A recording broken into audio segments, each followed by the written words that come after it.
La France entre dans une séquence politique d'incertitude majeure. Le Premier ministre Michel Barnier a démissionné au lendemain de l'adoption de la motion de censure. Le chef de l'OTAN fait part de son inquiétude face au rapprochement entre Moscou et Pyongyang. Il affirme que la Russie soutient le programme nucléaire de la Corée du Nord. Volodymyr Zelensky s'inquiète de la répression contre les manifestants en Géorgie. Il accuse le gouvernement local de pousser le pays vers la dépendance vis-à-vis de la Russie. L'ancien commissaire européen à la justice, rattrapé par la justice belge. Quel impact pour la crédibilité des institutions européennes? Véhicule emblématique du souverain pontife, la Papamobile fonctionnera désormais à l'électrique. Le directeur général de Mercedes-Benz est venu la remettre en personne au pape François.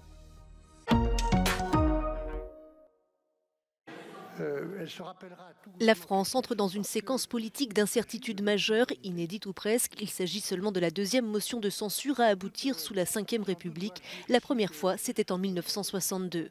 Le Premier ministre Michel Barnier a démissionné ce jeudi au lendemain d'un vote sans appel. 331 voix pour, c'est plus que les 288 nécessaires. Le Premier ministre doit remettre au Président de la République la démission du gouvernement. Les travaux de l'Assemblée nationale sont ajournés. Faute de majorité à l'Assemblée, Michel Barnier a dû avoir recours à l'article 49.3 de la Constitution pour faire passer le budget 2025. Un budget placé sous le signe de l'austérité qui a cristallisé les tensions. Encore une fois, je le regrette, Monsieur Barnier, il suffisait qu'il accepte notamment de ne pas désindexer les retraites, de ne pas taper sur les retraités pour que cette situation n'existe pas.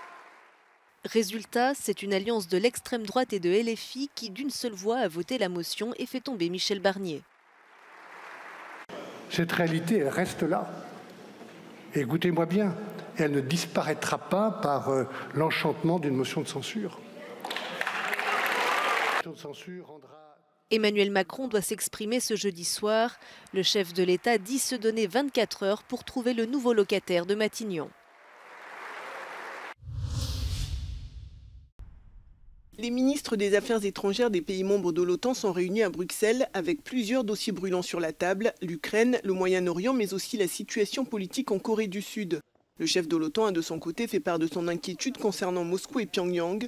Il affirme que la Russie soutient le programme nucléaire de la Corée du Nord en échange de soldats et d'armes pour sa guerre en Ukraine. There's every reason to make that statement that nuclear technology and missile technology is flowing into North Korea and therefore is a risk now that North Korea will use it not only to be a threat to us here but also to the US mainland and of course to the region, including the Republic of Korea, South Korea and Japan. À quelques semaines du retour de Donald Trump, l'OTAN est également soumise à une pression de l'Ukraine pour accepter son intégration dans l'Alliance, un geste nécessaire selon Volodymyr Zelensky à la survie de son pays.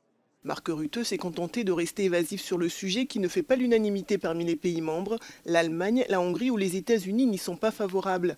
De son côté, Moscou a rappelé mardi qu'une adhésion de l'Ukraine à l'OTAN serait inacceptable. Le président ukrainien s'est dit inquiet de la répression menée par le gouvernement géorgien contre les manifestants et accuse le parti au pouvoir, Rêve géorgien, de pousser le pays vers la dépendance vis-à-vis de la Russie. Volodymyr Zelensky a également déclaré qu'il travaillait avec des partenaires pour préparer des sanctions appropriées contre le gouvernement géorgien. Це в Грузії, звичайно, не лише проблема одного народу. І не тільки нашого регіону, як сьогоднішня влада в Грузії штовхає країну на очевидну залежність від Росії. Це просто ганебно. На які речі вони йдуть зараз проти свого ж народу. Pour la 7e nuit consécutive, des milliers de Géorgiens sont descendus dans la rue pour protester contre la décision du gouvernement de suspendre les négociations sur l'adhésion du pays à l'Union européenne. Contrairement aux nuits précédentes, la police n'aurait pas tenté de disperser la foule, mais a arrêté l'un des dirigeants de l'opposition.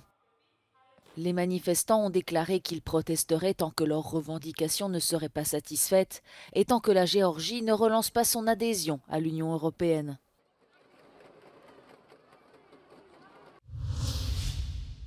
The Romanian political scene embattles second round of the presidential elections have been thrown in disarray by the Romanian presidency decision to unseal the intelligence agencies' reports indicating a foreign interference in the elections in favor of far-right candidate Călin Georgescu. Romania's Foreign Intelligence Service states in the released documents that Romania is the target of aggressive hybrid actions by the Russian Federation. The dramatic move by the Romanian state to release the National Security Council's secret documents showed that major sums of money together with an elaborate foreign operation on social media influencing lead to the unexplained rise of the obscure extremist candidate Călin Georgescu. The secret documents from 3 Romanian intelligence agencies details that 797 TikTok accounts created in 2016 for Georgescu and left dormant were activated to maximum capacity 2 weeks before the elections. Telegram accounts created in 2022 coordinated the TikTok and offer operations in favor of Călin Georgescu, who called himself an independent candidate with zero campaign spending. The documents, which list a wide array of, show that 1 million euros were mobilized by foreign state actors to drive Georgescu's campaign, and the TikTok allegedly confirmed that it received over 300,000 euros from Călin Georgescu campaign. But Georgescu always maintained that he did not spend €1 for his campaign, which opens the door to allegation and investigation of illegal campaign financing. The major question following now is the fate of the second round of the presidential elections, the light of these revelations. For Euronews, Andreea Gurban.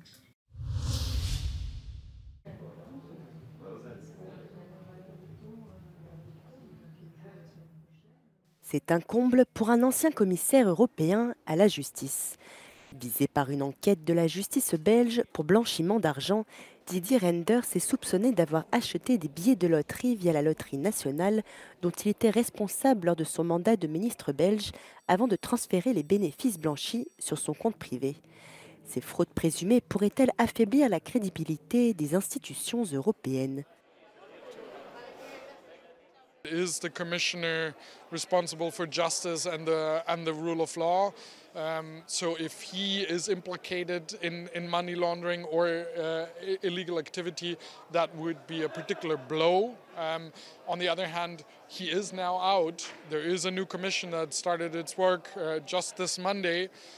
So it's also a bit, in a way, the problem is already solved as far as the EU institutions are concerned. L'ex-commissaire européen de 2019 à 2024 avait mené la croisade contre le recul démocratique en Hongrie et en Pologne, au cours de laquelle des fonds européens avaient été temporairement suspendus.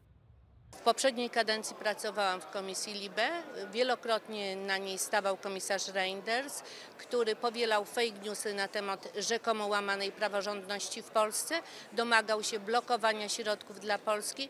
Dzisiaj ja jako Polka i ludzie w Polsce odbierają sytuację Reyndersa jako swoisty chichot historii. Les faits s'étalent sur une période de plusieurs années et remontent à l'époque où il était ministre belge des Finances. L'enquête est ouverte depuis 2023. 3 jours après la fin de son mandat de commissaire européen, la police belge perquisitionnait ses résidences, puis l'auditionnait sans privation de liberté, ont révélé le soir et Follow the Money. L'origine des fonds et les montants restent flous.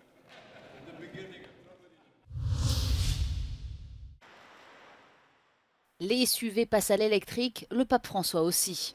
Mercedes a en effet présenté au souverain pontife ce mercredi sa toute nouvelle Papa Mobile, une classe G 100% électrique modifiée pour servir de véhicule d'apparat. C'est le directeur général de Mercedes-Benz qui a remis en main propre le SUV au pape François au Vatican. It's a great honor for us today to hand over the Pope Mobile to the Holy Father.